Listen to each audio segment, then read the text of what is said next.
Hi hello ನಮಸ್ಕಾರ ಸ್ನೇಹಿತರೆ. ಯಪ್ಪ ಏನಾಗ್ತದೆ, ವೈಷ್ಣವ್ನ ಇನ್ನೊಂದು ಮುಖದ ದರ್ಶನ ಆಗ್ತದೆ. ಆ ವೈಷ್ಣವ್ಗೆ ಕಪಾಳ ಮೋಕ್ಷ ಮಾಡಿಬಿಟ್ರಲ್ಲ ಕೃಷ್ಣ ಅವರು.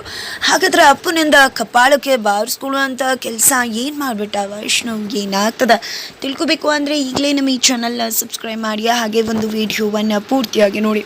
ಡ್ಯಾನ್ಸ್ ವರ್ಕ್ಶಾಪ್ಗೆ ಹೋಗೋದಕ್ಕೆ ವೈಷ್ಣವ್ಗೆ ಇಷ್ಟ ಆಗೋದಿಲ್ಲ. ಸುಪ್ರೀತಾ ಮತ್ತು ಕೃಷ್ಣ ಇಬ್ಬರು ಕೂಡ ಸೇರ್ಕೊಂಡದ್ದ ಇಲ್ಲಿ ಡ್ಯಾನ್ಸ್ ವರ್ಕ್ಶಾಪ್ಗೆ ಹೋಗಬೇಕು, ಅವರಿಬ್ಬರನ್ನ ಒಂದು ಮಾಡಬೇಕು ಅಂತ ಪ್ರಯತ್ನ ಪಡ್ತಾರೆ. ಆದರೆ ಮೊದಲು ಕೂಡ ಕೀರ್ತಿ ಜೊತೆ ಡ್ಯಾನ್ಸ್ ವರ್ಕ್ಶಾಪ್ಗೆ ವೈಷ್ಣವ್ ಹೋಗಿತ್ತಲ್ಲ, ಆ ಕಾರಣಕ್ಕೋಸ್ಕರ ಈಗಲೂ ಕೂಡ ತಾನು ಡ್ಯಾನ್ಸ್ ವರ್ಕ್ಶಾಪ್ಗೆ ಹೋಗೋದಿಲ್ಲ ಅಂತ ಹೇಳ್ತಾನೆ. ಆದರೆ ಮನೆಯವರ ಒತ್ತಾಯಕ್ಕೆ ಒಪ್ಕೊಳ್ಳೇಬೇಕಾಗತ್ತೆ ವೈಷ್ಣವ್. ಆದರೆ ಇದು ಲಕ್ಷ್ಮಿಗೆ ಅರ್ಥ ಆಗುತ್ತೆ. ಹಾಗಾಗಿ ರೂಮಲ್ಲಿ ವೈಷ್ಣವ್ ಇರಬೇಕಿದ್ರೆ ಲಕ್ಷ್ಮಿ ಬಂದು ವೈಷ್ಣವ್ನ ಪ್ರಶ್ನೆ ಮಾಡ್ತಿದ್ದಾಳೆ. ಆ ಒಂದು ಸಮಯಕ್ಕೆ ಕೃಷ್ಣವ್ರು ಕೂಡ ಬಂದು ಅದನ್ನು ಕೇಳಿಸ್ಕೊತಿದ್ದಾರೆ. ನೋಡಿ, ಯಾಕೆ ಇಷ್ಟೊಂದು ಇರಿಟೇಟ್ ಮಾಡ್ಕೋತಿದ್ರ ಅಂತ ಕೇಳ್ತಿದ್ದಾರೆ, ಇಷ್ಟೊಂದು ಕಾಂಪ್ಲಿಕೇಟ್ ಮಾಡ್ಕೋತಿದ್ರ ಅಂತ ಕೇಳ್ತಿದ್ರೆ, ಯಾಕೆ ಇಷ್ಟೊಂದು ಈ ವಿಷಯನ ಕಾಂಪ್ಲಿಕೇಟ್ ಮಾಡ್ತಿದ್ರ ಅಂತ ವೈಷ್ಣವ್ ಪ್ರಶ್ನೆ ಮಾಡ್ತಿದ್ದಾನೆ. ನಾನು ಕಾಂಪ್ಲಿಕೇಟ್ ಮಾಡ್ತಿಲ್ಲ, ನೀವು ಯಾಕೆ ಆ ರೀತಿ ಅನ್ಕೋತಿದ್ರ? ನಿಮ್ಮನ್ನು ನೋಡಿದ್ರೆ ನೀವು ಇಷ್ಟ ಇದ್ದು ಡ್ಯಾನ್ಸ್ ವರ್ಕ್ಶಾಪ್ಗೆ ಬರ್ತೀರಿ ಅಂತ ಅನ್ನಿಸ್ಲಿಲ್ಲ.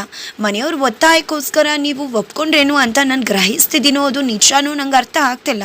ಆದರೆ ನನಗೆ ಯಾವುದು ಕೂಡ ಇಷ್ಟ ಇಲ್ಲದೆ ಒತ್ತಾಯಕ್ಕೆ ಮಾಡಿದ್ರೆ ಇಷ್ಟ ಆಗೋದಿಲ್ಲ ಅಂತ ನಿಮಗೂ ಕೂಡ ಗೊತ್ತಿದೆ ಅಲ್ವಾ, ಅದಕ್ಕಷ್ಟೇ ಹೇಳ್ತಿದ್ದೀನಿ ಅಂತ ಲಕ್ಷ್ಮಿ ಹೇಳಿದಾಗ ಯಾಕೆ ಆ ರೀತಿ ಅಂತ ಅನ್ಕೋತಿದ್ರ? ಕಾಂಪ್ಲಿಕೇಟ್ ಆಗ್ತಿದೆ, ಅದೆಲ್ಲ ನಿಮಗೆ ಬೇಕಾಗಿಲ್ಲ. ನಾನು ನಿಮಗೋಸ್ಕರ ಡ್ಯಾನ್ಸ್ ವರ್ಕ್ಶಾಪ್ಗೆ ಬರೋಕ್ಕೆ ಒಪ್ಕೊಂಡಿದ್ದೀನಿ ತಾನೆ. ಅದು ಇಷ್ಟ ಇದ್ದು ಒಪ್ಕೊಂಡು, ಇಷ್ಟ ಇಲ್ಲದೆ ಒಪ್ಕೊಂಡು ಅದು ನಿಮಗೆ ಬೇಡ. ಜಸ್ಟ್ ನಾನು ಡ್ಯಾನ್ಸ್ ವರ್ಕ್ಶಾಪ್ಗೆ ಬರ್ತಿದ್ದೇನೆ, ನಿಮಗೆ ಬೇಕಾಗಿರೋದು ನಾನು ಬರೋದಷ್ಟೇ ತಾನೆ. ಬರ್ತಿದ್ದೇನಲ್ವ, ಇನ್ಯಾಕೆ ಇಲ್ಲದೇ ಇರೋ ಕಾಂಪ್ಲಿಕೇಶನ್, ಇಲ್ಲದೇ ಇರೋ ಪ್ರಶ್ನೆಗಳು, ಎಲ್ಲ ಪ್ರಶ್ನೆಗಳು ಕ್ಲಾರಿಟಿ, ನಿಮ್ಮ ಮೈಂಡು ಹೇಗಿದೆ ಆ ಟೈಮಲ್ಲಿ, ನಿಮ್ಮ ಮನಸ್ಸು ಹೇಗೆ ವರ್ತಿಸ್ತಿದೆ, ಇದನ್ನೆಲ್ಲ ಕೇಳೋದನ್ನು ಬಿಟ್ಬಿಡಿ ಲಕ್ಷ್ಮಿ ಅವರೇ.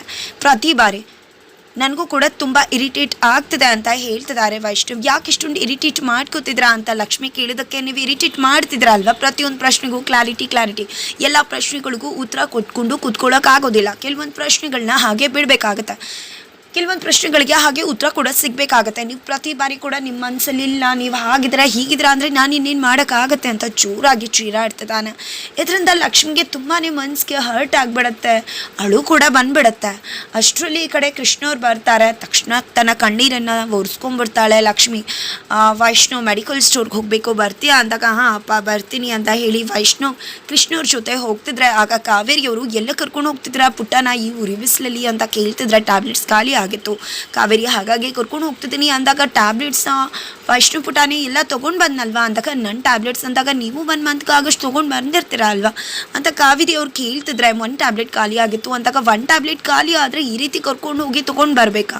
ಅವರೇ ಹೇಳಿದರೆ ತಂದ್ಕೊಡ್ತಾರಲ್ವಾ ಅಂತ ಹೇಳಿದಾಗ, ನನ್ನ ಮಗನ ಜೊತೆ ಹೋಗೋಕೆ ನಾನು ಪ್ರಶ್ನೆಗಳನ್ನ ಕೇಳಬೇಕಾ, ಇಂಥ ಪ್ರಶ್ನೆಗಳನ್ನ ಎದುರಿಸ್ಬೇಕಾ ಅಂತ ಕೃಷ್ಣವ್ರು ಕೇಳ್ತಿದ್ದಾರೆ. ಜೊತೆಗೆ ಇಲ್ಲಿ ಸುಪ್ರೀತಾ ಅವ್ರು ಕೂಡ, ಏನದಕ್ಕೆ ನೀವು ಅಪ್ಪ ಮಗನ್ನ ಕರ್ಕೊಂಡು ಹೋಗೋಕ್ಕೆ ನಿಮ್ಮ ಹತ್ರ ಪರ್ಮಿಷನ್ ತೊಗೊಂಡು ಕರ್ಕೊಂಡು ಹೋಗ್ಬೇಕಾ?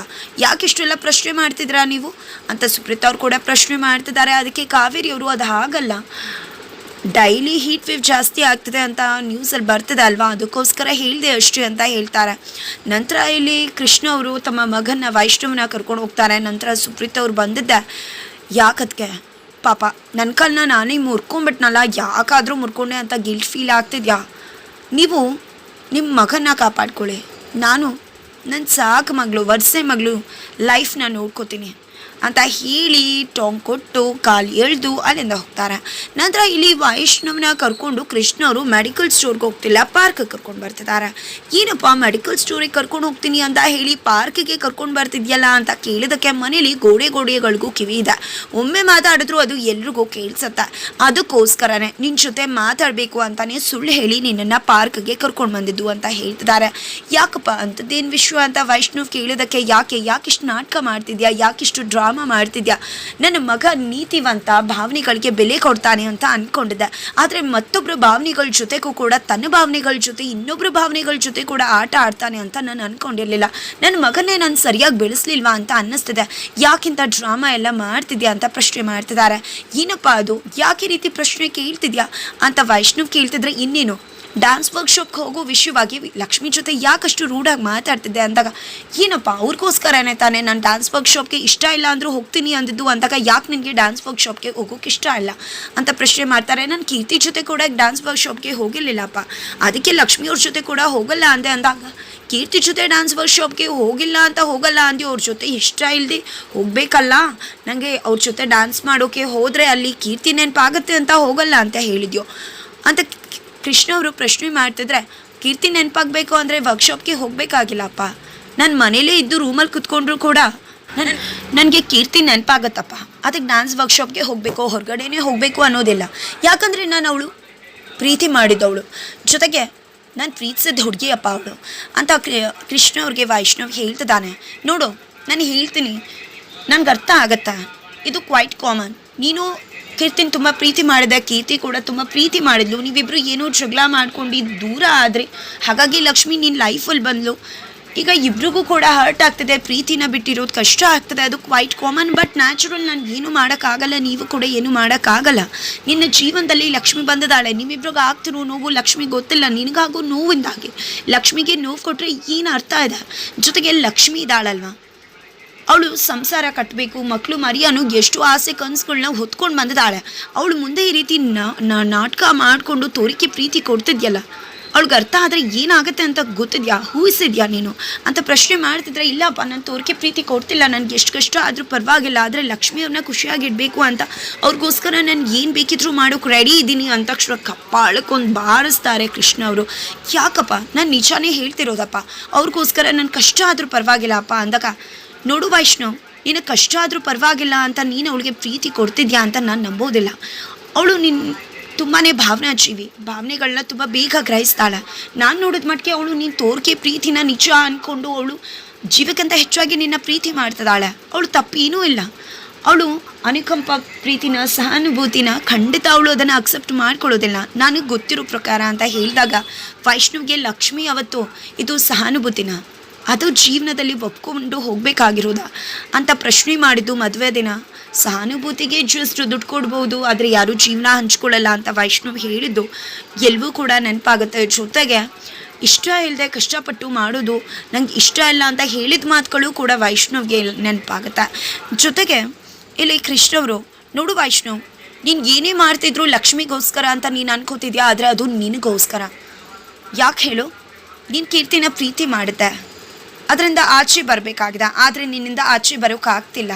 ಜೊತೆಗೆ ನೀನು ಅವಳ ಜೊತೆ ಚಾಲೆಂಜ್ ಮಾಡ್ಕೊಂಡಿದ್ಯಾ, ಅದಕ್ಕೆ ಇಷ್ಟೆಲ್ಲ ಮಾಡ್ತಿದ್ಯಾ ಹೊರತು ಯಾವುದೇ ಲಕ್ಷ್ಮಿಗೋಸ್ಕರ ಅಲ್ಲ ಅಂದಾಗ, ಇಲ್ಲಪ್ಪ ನಾನು ಲಕ್ಷ್ಮಿ ಅವ್ರಿಗೋಸ್ಕರನೇ ಎಷ್ಟೆಲ್ಲ ಮಾಡ್ತಿರೋದು, ವರ್ಕ್ಶಾಪ್ಗೆ ಹೋಗ್ತೀನಿ ಅಂದಿದ್ದು ಅವ್ರಿಗೋಸ್ಕರನೇ, ನನಗೆ ಎಷ್ಟು ಕಷ್ಟ ಆದರೂ ಪರವಾಗಿಲ್ಲಪ್ಪ, ಆದರೆ ಲಕ್ಷ್ಮಿ ಅವ್ರಿಗೆ ಯಾವುದೇ ಕಾರಣಕ್ಕೂ ಅವ್ರ ಮನಸ್ಸಿಗೆ ನೋವು ಮಾಡೋದಕ್ಕೆ ನಾನಂತೂ ಇಷ್ಟಪಡೋದಿಲ್ಲ, ಅದಕ್ಕೋಸ್ಕರನೇ ನನ್ನಿಂದ ಎಷ್ಟು ಸಾಧ್ಯ ಆಗುತ್ತೋ ಅಷ್ಟು ನಾನು ಪ್ರಯತ್ನ ಪಡ್ತಿದ್ದೀನಿ ಅಂದಾಗ, ನೀನು ಅನ್ಕೋತಿದ್ಯಾ ವೈಷ್ಣವ್, ಮುಂದೊಂದು ದಿನ ಅವಳಿಗೆ ನೀನು ತೋರಿಸ್ತಿರೋದು ತೋರಿಕೆ ಪ್ರೀತಿ ಅಂತ ಗೊತ್ತಾದರೆ ಏನು ಮಾಡ್ತೀಯಾ ಅಂತದ್ದಾಗೆ, ಈ ಕಡೆ ಲಕ್ಷ್ಮಿ ಐ ಲವ್ ಯು ಹೇಳಿದ್ದು, ಅವತ್ತು ಕೂಸುಂಬರಿ ಮಾಡಿದಾಗ ಹಳ್ಳಿಲಿ ಐ ಲವ್ ಯು ಹೇಳಿದ್ದು, ಹೋಗಿ ಹಗ್ ಮಾಡಿದ್ದು, ಸ್ಟೇಜ್ ಮೇಲೆ ಐ ಲವ್ ಯು ವೈಷ್ಣವ್ ಅವರೇ ಅಂದಿದ್ದು, ಜೀವಕ್ಕಿಂತ ಹೆಚ್ಚಾಗಿ ಪ್ರೀತಿ ಮಾಡ್ತೀನಿ ಅಂದದ್ದು ಎಲ್ಲವೂ ಕೂಡ ನೆನಪಾಗತ್ತೆ.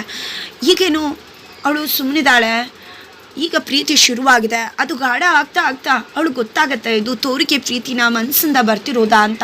ಆಗ ಅವಳಿಗೆ ಆಘಾತ ಆಗೋದು ನಿನಗೆ ಗೊತ್ತಿದೆಯಾ, ಎಂಥ ಆಘಾತ ಆಗುತ್ತೆ ಅಂತ. ಆಗ ಅದನ್ನು ಅವಳು ಅರ್ಗಿಸ್ಕೋತಾಳ. ನೀವು ಮಾಡೋ ಕೆಲಸಕ್ಕೆ ಪಾಪ ಆ ಹುಡುಗಿ ಏನು ತಪ್ಪು ಮಾಡಿದ ಅಂತ ಅವಳಿಗೆ ನೋವು ಕೊಡ್ತಿದ್ದೀರಾ ಅಂತ ಕೇಳ್ತಿದ್ದಾರೆ ಈ ಕಡೆ ತಂದ. ಆ ಕಡೆ ತನ್ನ ಗೊಂಬೆ ಮುಂದೆ, ರಾಣಿ ಮುಂದೆ ಕೂತ್ಕೊಂಡು, ನಾನು ತಪ್ಪು ಮಾಡಿದ್ನ, ವೈಷ್ಣವ್ ಅವರಿಂದ ನಾನು ತುಂಬ ನಿರೀಕ್ಷೆ ಮಾಡ್ತಿದ್ದೀನ, ನನಗೇನೂ ಕೂಡ ಅರ್ಥ ಆಗ್ತಿಲ್ಲ, ವೈಷ್ಣವ್ ಅವ್ರಿಗೆ ಇದರಿಂದ ಇರಿಟೇಟ್ ಆಗ್ತದೆ, ಹಾಗಂತ ನಾನು ಕೇಳಿದ ತಪ್ಪಾಯ್ತಾ, ಯಾಕೆ ಏನಾಗ್ತದೆ, ನೀನು ಕೂಡ ಯಾಕೆ ಉತ್ತರ ಕೊಡ್ತಿಲ್ಲ ರಾಣಿ, ದಯವಿಟ್ಟು ನನಗೇನಾಗ್ತದೆ ಅಂತಲೇ ಗೊತ್ತಾಗ್ತಿಲ್ಲ ಅಂತ ಲಕ್ಷ್ಮೀ ರಾಣಿನ ಪ್ರಶ್ನೆ ಮಾಡ್ತಿದ್ದಾಳೆ.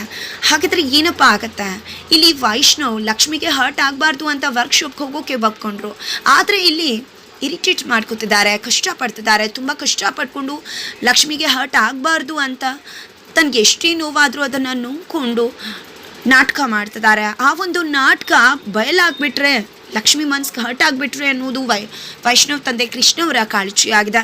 ಜೊತೆಗೆ ತನ್ನ ಮಗ ಇವತ್ತು ತಾನು ಸಹಿಸ್ಕೊಂಡು ನಾಟಕ ಮಾಡ್ತಿದ್ದಾನೆ, ಒಮ್ಮೆ ಆ ಒಂದು ವಿಷಯ ಲಕ್ಷ್ಮಿಗೆ ಗೊತ್ತಾಗ್ಬಿಟ್ರೆ, ಸೆನ್ಸ್ ಆಗಿಬಿಟ್ರೆ, ಯಾಕಂದರೆ ಹೆಣ್ಮಕ್ಳುಗಳಿಗೆ ಎಲ್ಲ ಒಂದು ವಿಷಯನ ತಿಳ್ಕೊಳ್ಳೋ ಸೆನ್ಸ್ ಇರುತ್ತೆ, ಅಂಥದ್ರಲ್ಲಿ ಭಾವಜೀವಿಯಾದ ಲಕ್ಷ್ಮಿಗೆ ತನ್ನ ಗಂಡ ನಾಟಕದ ತೋರಿಕೆ ಪ್ರೀತಿ ತೋರ್ತಿದ್ದಾನೆ, ಅವನ ಮನಸ್ಸಿಂದ ಯಾವುದೇ ಪ್ರೀತಿ ಮಾಡ್ತಿಲ್ಲ, ನನ್ನ ಮದುವೆ ಆಗಿದ್ದೀನಿ ಅನ್ನೋ ಒಂದೇ ಕಾರಣಕ್ಕೆ ಕಟ್ಟುಬಿದ್ದು ತನ್ನ ಪ್ರೀತಿನ ಮರೆಯೋನಾಗೆ ನಟಿಸಿ ನನ್ನ ಪ್ರೀತಿ ಮಾಡೋನಾಗೆ ನಟಿಸ್ತಿದ್ದಾನೆ ಅನ್ನೋ ವಿಷಯ ಗೊತ್ತಾದರೆ ಅವಳ ಮನಸ್ಸಿಗೆ ಆಘಾತ ಆಗುತ್ತೆ.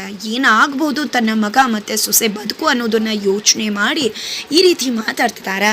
ಹಾಗಿದ್ರೆ ಮುಂದೆ ಏನಾಗುತ್ತೆ, ಏನಾಗಬಹುದು ತಿಳ್ಕೊಬೇಕು ಅಂದರೆ ಈಗಲೇ ನಮ್ಮ ಈ ಚಾನಲ್ನ ಸಬ್ಸ್ಕ್ರೈಬ್ ಮಾಡಿ, ಹಾಗೆ ಮುಂದಿನ ವೀಡಿಯೋಗೋಸ್ಕರ ವೇಟ್ ಮಾಡೋದನ್ನು ಮರಿಬೇಡಿ.